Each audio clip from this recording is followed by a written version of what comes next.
It's a panel discussion on startups and innovation, catalyzing entrepreneurship and scalable solutions, leveraging innovation and technology. I would now like to invite the moderator for the session, Mr. Ranjit, co-convener CII Telangana IT, TT and Startups panel, and Chief Executive Officer, Sri Shakti Obstack. I would also like to invite the speakers onto the stage. Ms. Isha Rani, Head Insider Risk Management, Microsoft. Mr. Raghav Nukala, Management Consultant, DTMS. And Mr. Joginder Tanikela will also be joining us shortly. Request the speakers onto the dais, please.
Very good evening, everyone. This is a warm welcome to all of you.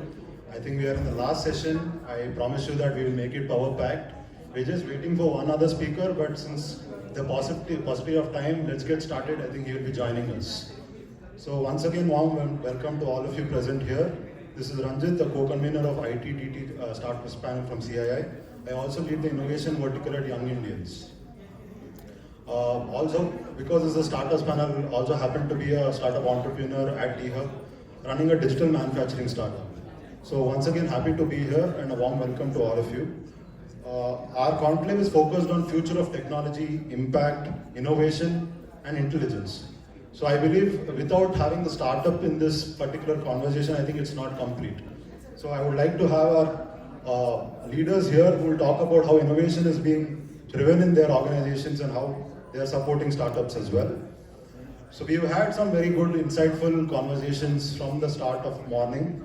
And thank you to CII for setting this up. Thank you for all of you to remain seated until the end, listening to all the learnings from the various speakers. Before we get started, I would like to take a moment to introduce our panelists. So we have Mr. Raghav Nukala Garu here, Vice President, Mygo Consulting, previously led large teams in the CPAL and entity data with unique experience in enterprise sales and customer success. We are happy to have you, sir, on the panel. Thank you. We have Ms. Isha Rani Garu, who is Head of Insider Risk Management, Microsoft. At Microsoft, she has led global product strategy teams, touching various important domains like AI, co-pilots, agents, cybersecurity. Thank you, ma'am. It's an honor to be on this panel. Nice meeting you, Ranjit. Thank you once again for joining the panel, ma'am and sir. I think we've having this specific topic to be more on the innovation and startups category. So context to this particular panel before we get started, Telangana is currently ranked second in the innovation index in India after Karnataka. Second, further to that, the Indian Manufacturing Innovation Index, we are again ranked second, just after Karnataka again. So from the context of the world, we are aspiring to have a global innovation hub, and we aspire to take the first position not just in India, but also globally. So this panel will be dealing with the current bottlenecks in the system and what are the initiatives being taken up by various stakeholders and how do we further strengthen our position as a global innovations hub. So thank you, sir. Welcome to the panel. So once again, I would just want to introduce welcome our speaker, Mr. Joginder Garu from T-Works, CEO T-Works, and happy to have you on the panel, sir. So a brief context once again is that while we have ranked second after Karnataka, how are we positioning ourselves as a global innovation hub, not just in India, but globally? And how do we ride the wave of both GCC, AI, and many other trends which are going out in this technology? So I would like to start my first question, sir, with Joginder, sir. Where currently India is positioned 40th in the world, if you look at the rating in terms of innovation index, and currently moved to 39th position, we are growing. Is India ready to make it big and rewrite the story of global innovation? And what are the different challenges, bottlenecks, and specifically in the context of IPR, which are intellectual property rights, how are we taking up initiatives at T-Works, which is our major partner at in the government running initiatives for prototyping. So how do we take this conscious effort to ensure that we have a lot more patents and trademarks coming in, and how do we position ourselves as a global innovation hub? Over to you, sir. Yeah, thank you, Ranjit. Achha, please call me Joginder. That's fine. Yeah. And first of all, I was very happy to see that you are doing data-driven manufacturing, and you are, especially the interesting thing is you have developed solutions for cylinder procurement. So that's the first for me. I have not seen that before actually. So I think that's exactly the way that you take innovation in our country forward. From the government side, from central government side, we have seen the Anusandhan National Research Foundation, which is a very big initiative for, and they have started a 12.5 lakh crore private R&D fund, and that is actually the crux of the situation here. That we have to focus more on private R&D, apart from the government R&D. And that is where an organization like T-Works also steps in. So recently we have become a manufacturing incubator. So more than only prototyping, we are also looking at supporting companies from both sides, startups from the manufacturing side and also industries who need partners like startups to give manufacturing solutions. So these are the ways we are supporting, and being a not-for-profit government organization, IP is not at all our concern. We are not interested in your IP or the industry's IP. So similarly, we work with organizations like the Gates Foundation, where we are supporting them with their R&D efforts, but again, IP is not our concern. So that is the way we are encouraging private players to build their own IP, which is what is required for our country today. Thank you. Great, sir. Thank you so much. And I think closely working with the T-Hub, T-Works ecosystem, kudos to all the work being done at the Startup Ecosystem Center. And I think today we are positioned as second only because of these centers being established. So next, I would want to go to the major drivers of innovation, I think to Isha Rani ma'am. We have future of work, GCC, AI, cybersecurity as a trends being passed on from global standpoint. I would like to know how do you see Microsoft positioning yourself in these different trends, and specifically how is Telangana coping with this, Telangana operations or Telangana's product teams? And any particular technology trend you are seeing in these drivers of innovation? And to be precise, are we really riding the wave? And do you see startups playing a key role in the state's innovation? Okay, I would frame the question a bit differently. I think let's not focus on a particular state or a particular company. I think let's focus on how India looks like and how overall startup ecosystem looks like, right? So a lot of innovation is definitely happening, a lot of learning is there, a lot of challenges we are facing, and uh, a lot of innovative ways we are coming forward with to fix the issues. But at the same time, we still have we still have a long way to go, right? When we talk about startups, right? Um, yes, we know about AI, we know how to innovate now. Around a year back, right, no one knew about AI agents. Today, even the kids are talking about AI agents, right? I know school students who are trying to build agents to, automate things for them. So definitely there is a lot of passion in the place, but where we are lacking right now is we are not focusing on awareness, and we are not being intentional, and we are not being responsible. Those are the three phases I think every startup should look into. How to any founder should be focusing on that, right? How to become more aware, and when I say aware, you should be knowing how machine learning works, how AI works. You don't have to code, you don't have to build, but you should know how it works. What kind it uses data to train. Yeah, what that means is that bias in, bias out. You should know that it may hallucinate, it may make confident mistakes. So if you are not aware of that, life cycle of AI, then you are not empowering yourself. So first thing is definitely awareness. Second thing I think we are lacking is being intentional. We have to be very intentional about what we are doing in terms of innovation space. Just by saying that, okay, we are using AI just for the sake of it, that won't help. We can be part of the hype journey, but that won't help your startup in the long run. So be intentional about it, and then be responsible. You should know which AI you are using, which vendor is providing it, what model they have used, what kind of security they have in place, whether they have GDPR or not, whether they have India regulation acts in place or not, right? So I would say that is where in the journey we are a bit lacking right now. Thank you so much, ma'am. While we have the world's largest prototyping center innovation hub in Hyderabad, I think we have a lot of policies in terms of startup policy. We have the national intellectual property policy. My next question is to Raghav Garu. So how are enterprises on the ground level actually leveraging these policies? And do you really see a change in the operations or the change in fostering this innovation? Is it translating to what the policy is saying? So I would want you to paint the real picture on the ground on what enterprises are feeling with this.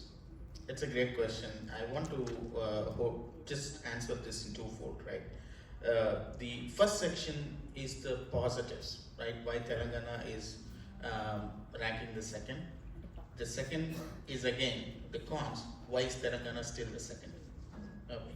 So the first aspect, I think, compared to most states, I think it is a consistency in policy, no matter who has been in the power, has been one of the reasons why Telangana has been constantly inching up in terms of the rankings, right? Be it in terms of, I think, T-Hub and T-Works, all the things that we take pride about is how we incubate, right? A few weeks back, I was at CII IT and I was talking to people, the kind of incubation centers that we have set up, the kind of facilities that we are providing to the startups is humongous. Because this is my second stint in business. Earlier, I had business back in the late 90s. I see the investment environment has changed completely. Earlier, a businessman was not seen as somebody who is trying to make good money in a right royal way. Now, the situation has changed significantly, and even the investment. Earlier, either it was private investment or it's banks. Either you lend or from private sources or it's your own money. But now the number of income sources, the number of investment options have grown significantly, and getting this funding, be it in terms of seed funding, be it in terms of the startup funding programs, these things are definitely encouraging people to take that risk. Okay. And number three, the infrastructure, right? Infrastructure, we did here in the morning, Hussaini was actually very vocal about how Hyderabad ranks better compared to most of the metros, because while we complain every day about how things are around us, then we start generating appreciation of Hyderabad once we start looking outside, right? So the third piece, infrastructure, is one more thing I think is contributing to success. And number 4 is the what I would say, the industries, especially pharma and fintech, the industry that has already been mature industry being here. And number 5 is number of GCCs coming in. They're bringing in a lot of technologies which we generally would not have seen, right? So these are the, what I would say, the factors that are contributing to steady growth of Telangana, right?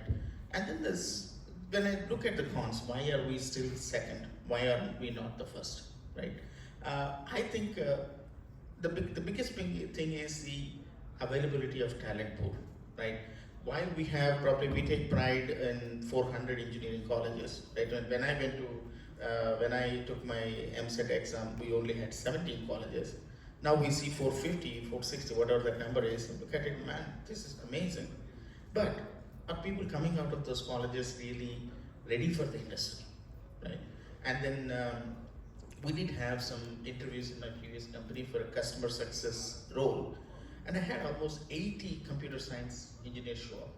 Then I started asking question, guys, you actually went to college thinking of building something. Why are you actually here? And the big piece that they keep telling me is like, there are no jobs for computer science engineers. Okay, then let's talk about the business. What industry or what domain knowledge do you have beyond what you studied? Nobody had any other domain knowledge, right? Now in the advent of AI, whatever, when it comes to technology, we could probably have a bot do it for us, but a domain knowledge, it can be gained. It can only be gained with experience. But this is where I think relooking at our curriculum and trying to build domain knowledge. Even when I went to college, we never really studied about how does the steel industry work? How do we lay roads? What kind of material goes into it? And how do we purchase stuff? How do we sell stuff? What makes a business successful?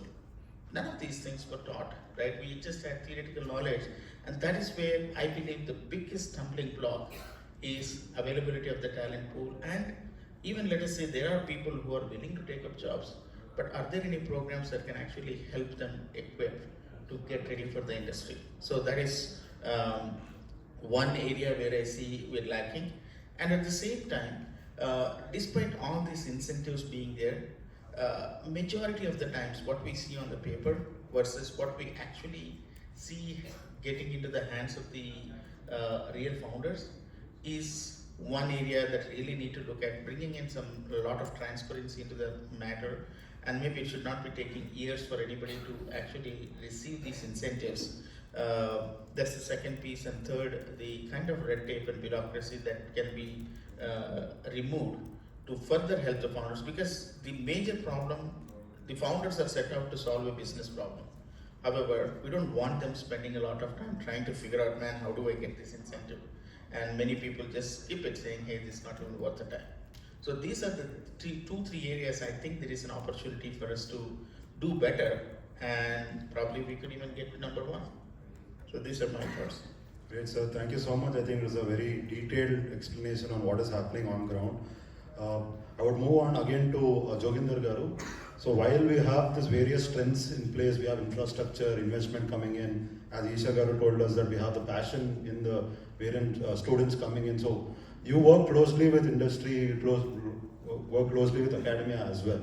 So what do you think is that, again, missing piece, which right now is not enabling us to go to the global innovation index of the top 10 in the world? Currently, we are doing a good work in terms of bringing in some good innovation, indigenous innovation, but how do we really go that next extra mile? And what is your experience with industry, academia, collaboration, and what is happening at T-Works in this space? Yeah, thank you, Ranjit. So actually, first of all, we're not having enough or probably nothing at all when it comes to industry academia collaboration. So if you look at countries like China, so in China, what actually happens, as I understand, is that the universities, they are encouraged to do the R&D and come out with, say, designs or electronic designs, for example, which they can again hand over to companies to manufacture. And that is how you create a prolific pipeline of inventions and innovations to take forward. So in India, we don't have that, though there are, I'm not saying no, like recently I went to an institute known as C4I4, that is in Pune. It's an industry lab in the middle of a university. So we are getting there, but we have a long way to go. So even in T-Works nowadays, one heartening sign we see is that when we are working with organizations like BITS Pilani Hyderabad, IIT Hyderabad and IIIT Hyderabad, so we are seeing professors come forward with startups they have created. And I see that a lot in BITS Pilani actually. I believe it is their, it comes top down. So Dr. Ram Gopal Rao himself is having a startup also. And that is the kind of academic collaboration we have to encourage, where academicians also come up with solutions that they can take to the market, and industry is ready to handhold them and make it a successful commercial proposal. Then it's a win-win for both, and it works out very nicely for the society as such actually. Yeah. Great, sir. I think we at CII, I think, will be very cognizant on this industry academic collaboration part. We are looking forward to work with T-Works to fill this gap. I would want to again move to Isharani Garu for again bringing out the ground truth in terms of what the role of, I think, a very unique position or portfolio you hold at Microsoft in terms of insider risk. So can you please speak to us about what insider risk management, specifically in the context of now these intellectual property creators or startups or innovation drivers, and what is the best time to get started with such compliance and processes in a younger organization? Okay. So I'll answer your second question first. What's the best time, right? It's never too late, I would say, and it's never too early also. So whenever you have knowledge about it and you have awareness, you should be intentional about it. That's what I was saying earlier as well. And what exactly it is, right? So when, let's say, you are running a startup and you have employees, some of them are disgruntled because of any reason, right? They might be doing data theft, they might be doing code theft, right? Or if someone is leaving the company, they may try to, share the company's IP with their, they might be taking it over USB, they might be sharing it with, some other external means, maybe they'll upload it on their Gmail or anything, right? So that is the kind of insider risk. Anyone who is insider to the company, who has information which no one else may have, and they're trying to share it with people or with mediums which they're not supposed to do.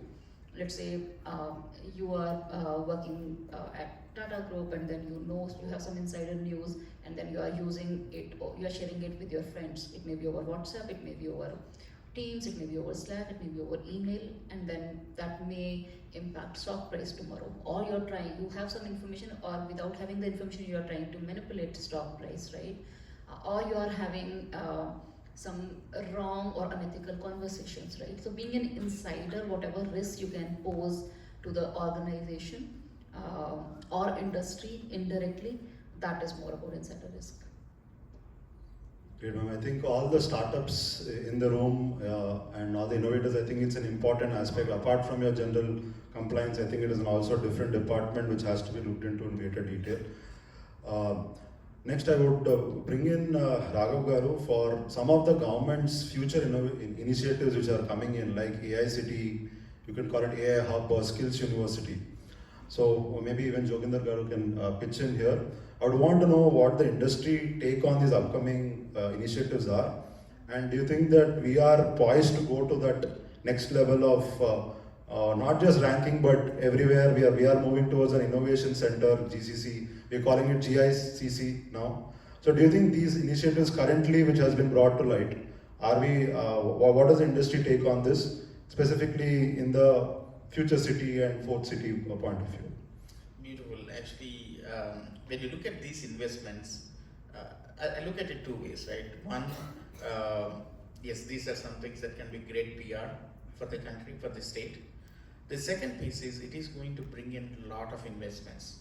The moment we see more investments, the more the investments coming into a specific area is going to drive business, and more business, more problems, requiring more innovation. That is, so maybe it's when we connect the dots between these investments and innovation, downstream, yes, it is going to drive innovation.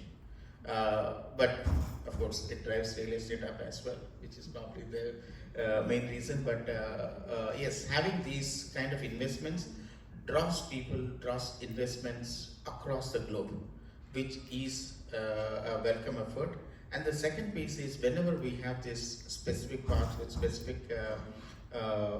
motto, right, then it's going to get similar birds flock together, which is going to bring in a lot of synergies and making sure things are going to be more successful. Just like the way we had the Gift City in Ahmedabad, right, where they were able to bring a lot of financial institutions, and I was talking to staffing folks in that area, the need for financial analysts shot up 600%. That means it's going to generate more jobs, generate more revenue, and at the same time, the moment we have more, there is going to be an opportunity for us to do more and innovate more. So that's how I see these initiatives help innovations and startups, because the moment there are new problems, obviously startups play a great role in solving those problems quickly and profitably. I would just add a bit on that, right? So definitely, these opportunities, they bring a lot of good reputation and a lot of investments for us, but how we should think about it as a founder, as a startup, right, or as any business owner, let's think about the impact we create on our communities, on our society, on our country, and on world. Think from that perspective, have that lens whenever you're looking at any opportunity, because the motivation for money fades away, the motivation for reputation fades away, but when you have a motivation for the impact you are creating on the world, that never fades away. That will increase with time. So think from that perspective, the impact you are creating, and then try to make the impact bigger and bigger and bigger. As a startup owner, that will take you very far in the journey. Great perspective. Great. Thank you, ma'am. I think I could take away that it's a positive outlook for these initiatives. I think it's a cornerstone or a foundation for investment to come in, and for startup founders to also look at it as a stepping stone to create impact, not just get into a business, but for a impact-driven innovation. Thank you, sir. Thank you, ma'am.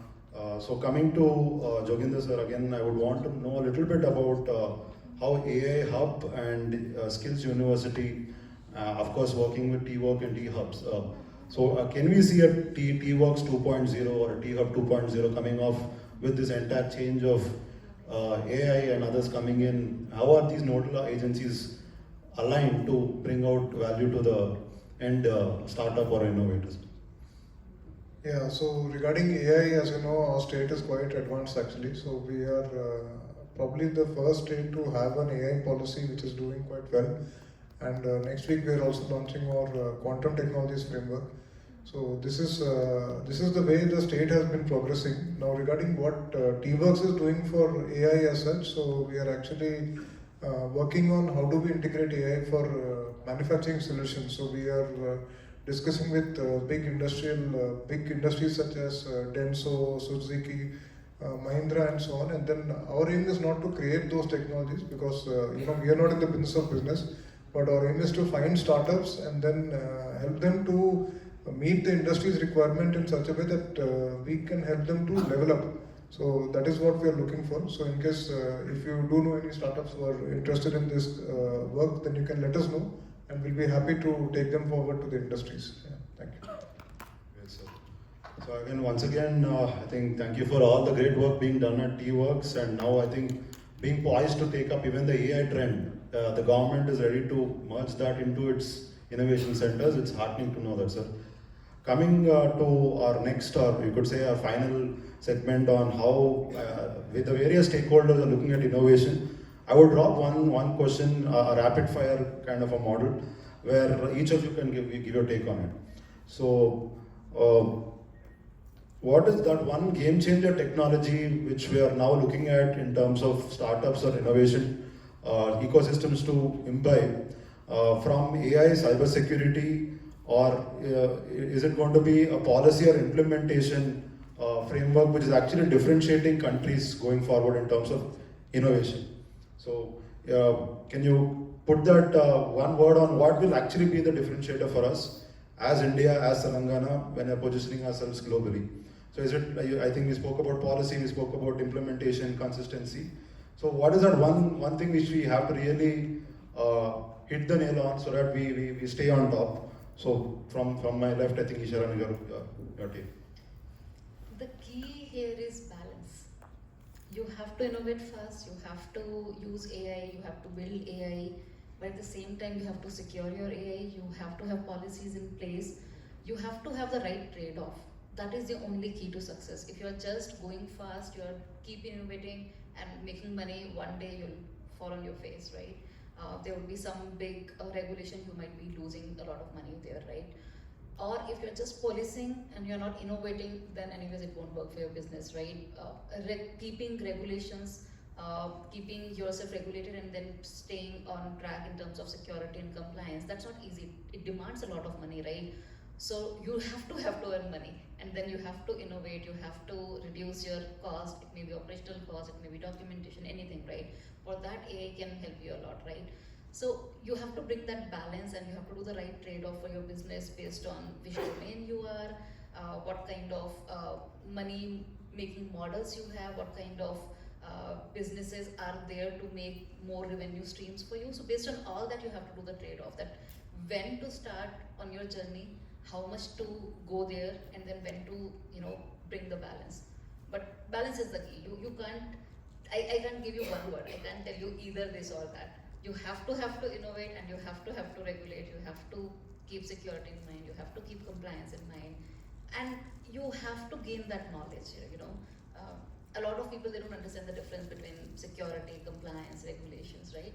You have to know if you are owning a business, but when you know, then you'll empower yourself, and then you can innovate faster. That will give you the confidence. So if you're pitching to investors, right? The moment you'll tell them that these are my security measures, these are my regulation measures, your investors will be having confidence to invest more in your startup. So you have to have that trade-off. Thank you, ma'am. I think Raghav. Yeah, to me, it's constant learning and consistent learning. The biggest challenge we see, the technology is changing so fast, and us thinking maybe when we started with an idea, it was something that probably served the purpose for that day. If we don't keep ourselves up to date, and if we don't really keep updating our idea based on the newest of the technologies that are going to be available, we're going to perish. So that is where, in my opinion, knowledge and learning is consistent learning. I have to emphasize consistent learning is something that's going to be very important for anybody to be successful. Thank you. I think one word would be semiconductor, because actually we are very far behind when it comes to semiconductor technologies, but we have all the talent, we have the resources in place, and now we have central government policies also which are encouraging people to get into semiconductors.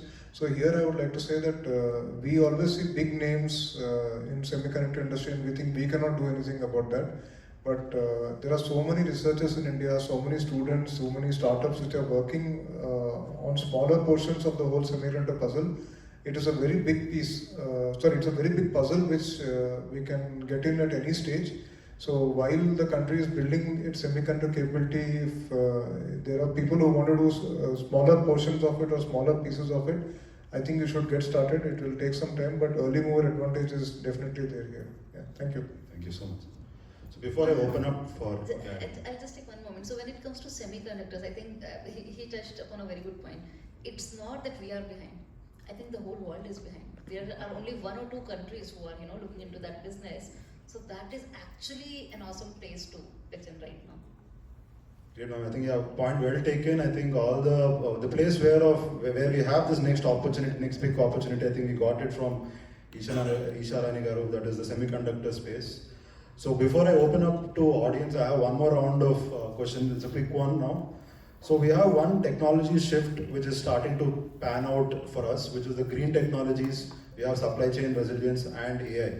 So now I would want you to make it only one word and tell me which technology shift the enterprises, not just startups, but have to start preparing for. So because we are now seeing an AI shift, we're looking at a green shift as well coming up in the near future. So what is that one change we have to all go back with today? Saying that, okay, this is one area of expertise which we have to bring into our organization, immediately looking at the trends being presented. So one word for this one. AI. AI. Okay, great. AI as well, because that's the immediate need. Yeah, so what I'm finding a trend, AI is being positioned greater than the green as well. Okay, I would like to take Joginder Garu's. If you'll give us a chance to speak more, I'll explain that. No, I thought of something insider risk. Actually, when Isharani Garu was talking about insider risk, right? So in the beginning, then I was thinking there are so many ways, especially we are dealing with a lot of IP. So first thing I have to go back and look at that now. So that for me is the thing organization needs right now. Yeah. Great. So I think before we open up to questions, I would just want Isharani Garu to also maybe elaborate why AI is now positioned more than green. And we open for a quick one or two questions from the audience, and we'll be closing. Yeah. Okay, let's talk about green initiative, let's talk about security, let's talk about any other thing, right? If you are doing business, you have to make money. You can't survive without money, right? And for making money, there are only two ways. Either you have to earn more or you have to save more. In both of them, AI is going to help you. So target on making money first. Then you can figure out security, green, everything, right? You have to prioritize. I mean, if you have a startup and you're not making money, no one will anyways bother you about green thing and all, right? I mean, anyways, you're not making money, so I'm sure you are not having a center of 100 computers running there, so no one will be worried about that, how much energy you are using, right?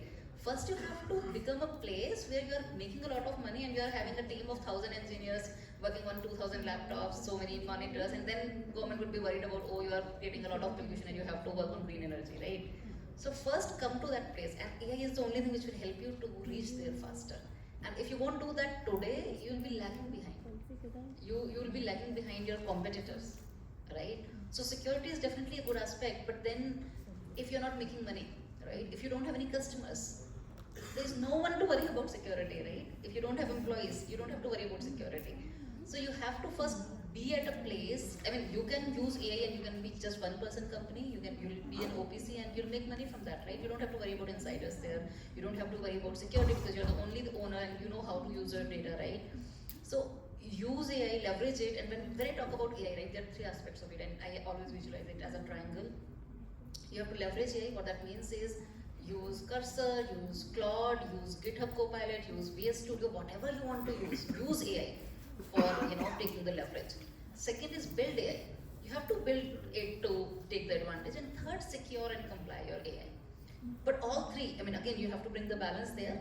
But then it's all about AI. You have to be in that race, otherwise you'll be lagging behind. Just to add, if you don't make money, anything you talk about green will become irrelevant. Yeah. So I think being in a business conclave, I think I should say fair enough for that take. We would open the house for questions. I think we'll just round up with two questions and we go for the conclusion. Hi, hello, I'm Dinesh. I just want to ask this question. When it comes to semiconductors, we are way far behind compared to China, Korea, and Taiwan. But when it comes to manufacturing here in India, what would be the, can we match the price competitive, can we manufacture, the cost is less in India compared to there, or the people, if they buy from there, is cheaper there? How are we going to beat the competition? Second thing is, when it comes to industry-academic relationship, I've been seeing the task here in Hyderabad and all since past 10 years, but not to an extent where academic institutions can partner with colleges where they can have a real-time exposure. We are not even at an average level. Average, good, very good and excellent in stage. At least can we reach to a good to very good level where the students can get a good exposure and they're industry ready for the jobs. Yeah, so there are two parts of the question. So first is semiconductor, right? So yeah, we cannot match price now. So that is 100% not possible. But when I say that there are opportunities, I mean opportunities to become part of the global supply chain. So here also we cannot even make the machinery right now. But I have seen one example I can tell you is recently we brought a Japanese company called Tohokoki, and out of the 12 steps in the semiconductor process, they make a machine which chemical polishing machine which takes care of 3 steps of the semiconductor process. So my concept in bringing them to T-Works is that they are going to donate that machine to T-Works. It's about $1 million, around 8 crores. It will come by January. That will be the only machine of its kind in the country. Then what will happen is researchers can start using that. And secondly, we'll also be looking for MSMEs in India, or especially Telangana, of course, who will use that machine and start producing that component which will go into the export chain.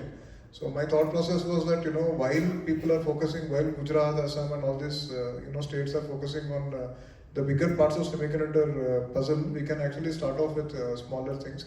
So I agree with your point. It's not very clear, but it will get there. Second thing is industry academia. So I cannot answer for other agencies, but what we are doing in TWorks is this is something I also know. I am also from the industry before joining TWorks last year. And I know that in India especially, the biggest feeder for companies is from the, say, rural youth or maybe even semi-urban youth. And they're all going for Infosys, TCS, Wipro. They're not understanding that the scenario is changing. In another 5 years, these entry-level jobs may not be there. So what we did is, I'll just give an example. We started something called prototyping specialist course, where we are trying to bring in people who are not from the manufacturing disciplines like mechanical engineering. They're not from that. So we have political science, we have history, economics. These are the youths we have in our course. We are paying them, okay, but still we had such a struggle finding them from the villages because they didn't, when they know that there's a drive, there's a government agency coming to recruit people, they used to turn up, but the moment we tell this is not for software, this is not for IT, they used to go away. But now what has happened is, 6 months ago we took them, then we sent the same children, of course they're not children, they're 18, 19 years old. So we have sent them back to the same villages where they came from, and now they are going and teaching people that look at manufacturing as an option and viable option. Every week now we are dealing with 2,000 young people from villages, and that message is now going across. So I can say that things happen in bits and pieces, but we'll get there. That is what I'm saying. Yeah. Thank you. To add to the second part of the question, I'm seeing a big difference in how academia is taking a stand on this. Like recently I visited CII IT, and I found the way those departments are working, they're quite different from the way when I used to go to college. Now there is so much emphasis on doing external projects, paid projects, and students' fees is funded from some of the projects that they're doing. To me, these kind of things lend themselves into fostering innovation and making sure people are ready for the industry. I think some of those things are happening. Is this happening everywhere? Probably not. But there are definitely some organizations that are embracing this approach, which I really liked the work that they were doing. I have a question. Oh. Yeah, please. So now we are hearing about quantum at many places, especially Mr. Naidu is constructing more on quantum. So would like to know where we are on quantum and what kind of opportunities we can see in quantum. So quantum in India is still nascent. So for example, but at the same time, Telangana state is probably the first state to have its own quantum policy, which will be announced soon. So I don't have much knowledge of quantum, but what I'm seeing is that there is good potential in quantum for cryptography, cyber security. So basically, how do you increase communication security between two nodes? So quantum has good scope there, and I am seeing there are startups which are coming up, and related to this is again skilling of youth in quantum. So for that, first we have to go to the colleges and educate them about quantum technologies. So these are some opportunities in quantum which I know, but I think there should be more, but I am not aware of them fully. Yeah. Thank you. Yeah, I have a question. No, if you look at this AI itself is a startup of the world now, because it's a very buzzword and it has just been using things around recently. How do you think that a startup can leverage the AI and accelerate faster in this AI world? So a startup, how it comes in another startup? Yeah, here now what Isharani Garu was telling now, OPC, one-person company. So I don't see that happening much, but actually that is the I am a full stack coder, so if I was not doing this, I would be sitting and figuring out how to use AI to make my own next startup. Maybe Usharani Garu can add to it. Yeah. No, I think I'm seeing it a lot. I know so many people who are just single-handedly running the company, and they are using AI left and right. They are using it for building their websites, they are using it to build their mobile app, they are using it for marketing, they are using for every single thing. I think one thing you have to see is, okay, so when I have a team, right, and then When I trust my team, they always over deliver. Okay, that's what you have to do. Just trust AI. Whenever you have a task in hand, just assume that there is some AI to do that. Just assume that. Okay. If you don't know the answer, ask AI. Ask ChatGPT. That okay, I want to do this. Is there an AI for that? And trust me, it will help you. And this tip, just I'm giving you one tip. Follow that, and that will change your life forever. Every startup's life. I'm telling you. Just assume whatever is your task in hand. Right after this conference, just assume there is some AI to help you there, and use that. And when you'll trust it, it will definitely over deliver. So just assume, find it, and use it. That's it. And you'll become a pro. After 1 week, I'm sure anyone who will try here, I'll see their DM in my LinkedIn that okay, we tried it and it worked. I'm that confident. Super. I want to just add to that. Actually, I want to look at it from 3 different perspectives. One, and this is something that I've been doing and coming from my personal experience. One, using AI for ourselves as a founder. Like the very first things I started, give me all of my competitors, what is their business, what are their USPs, and then if I were to do this research using a third party, I would have spent a lot of money, number one. Number two, coming up with a business plan. You actually give some of the inputs and let AI fit in for the gaps. So I did those, and then we also started thinking in terms of ideation process, right? Actually interacting with AI, trying to identify the gaps in our ideas, and then properly documenting what the heck we want to do, right? All these areas I've seen AI help me significantly. The second piece is doing stuff, meaning building, right? I'm not a Java developer, but I could build my own website just using prompts. Similarly, the product development, like especially the UX that I got developed, what would have taken traditionally maybe a year or year and a half, we could get it done in less than 5 weeks. Okay, so that is another thing. And the third thing, looking at AI from the customer perspective, right? How do I make sure this, I can use AI to easily solve customer problems and I can actually embed it into my application. So this is how I see AI playing a major role in the life of a founder. If I were to do what I did so far, I would have needed a team of at least 15 people. I could get it done with 3 people in less than 5 to 6 weeks.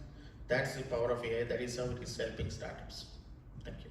Yeah, and just to iterate over that, right? So Mr. Raghav has almost 25 years of experience, right? So he is super smart. He knows, okay, if I want to build a website or if I want to build an app, I have to use this prompt, right? And you as a new startup founder, maybe you are coming out of fresh, out of college, and you don't know which prompt to use. Or as a business leader, he knows that, okay, I have to do compete analysis. I want to see that, okay, what my competitors are doing, but you don't even know that you have to do that. You have to find what your competitors are doing, right? Let's say you're that naive and you don't know. Just go to AI, ask it, I want to build an app, what should I do? What should be my prompt? It will tell you what prompt you should use. So if you are completely blank, you don't know which prompt to start with, just ask it. You don't know you have to do compete analysis. Just tell, I'm a new business owner, or I just have a blank idea, I'm just starting with this fresh idea. What should be the next step?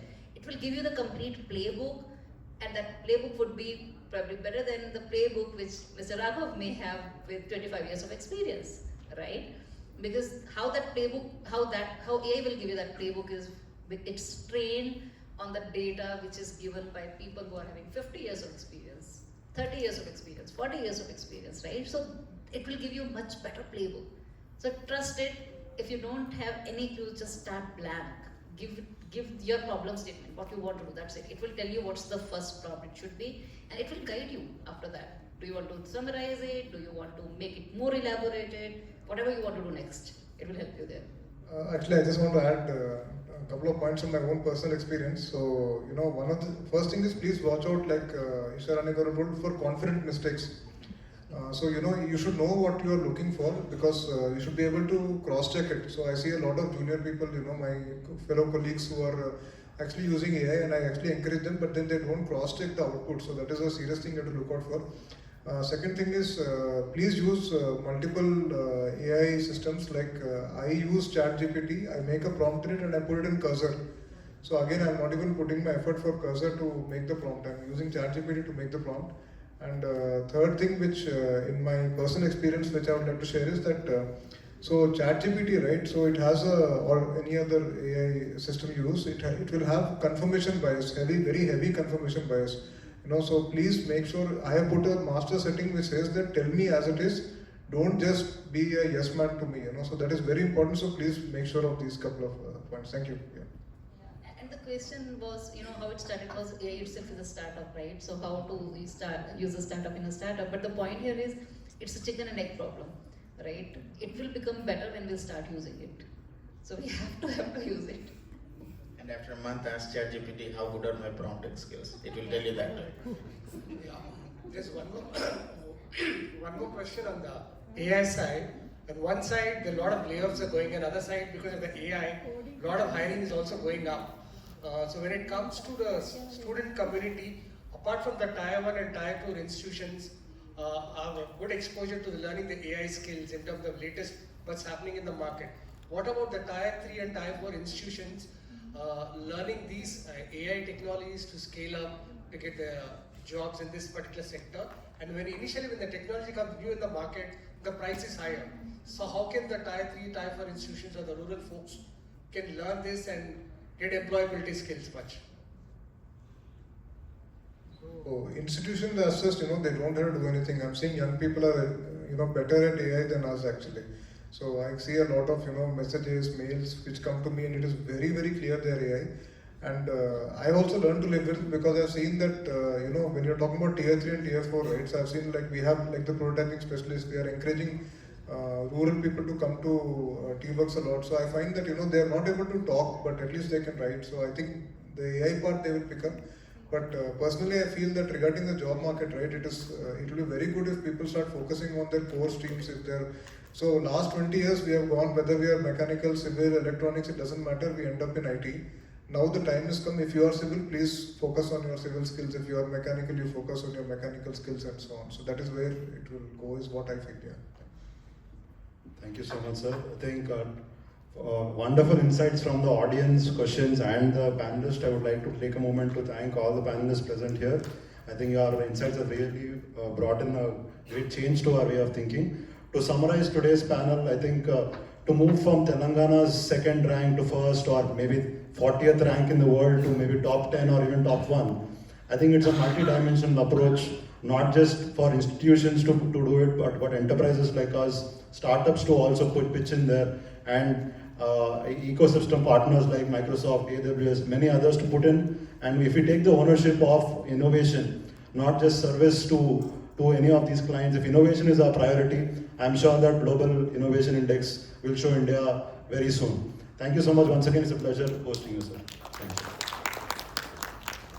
Thank you. Very nicely done by Ranjit Garu. Thank you. We will have a small picture.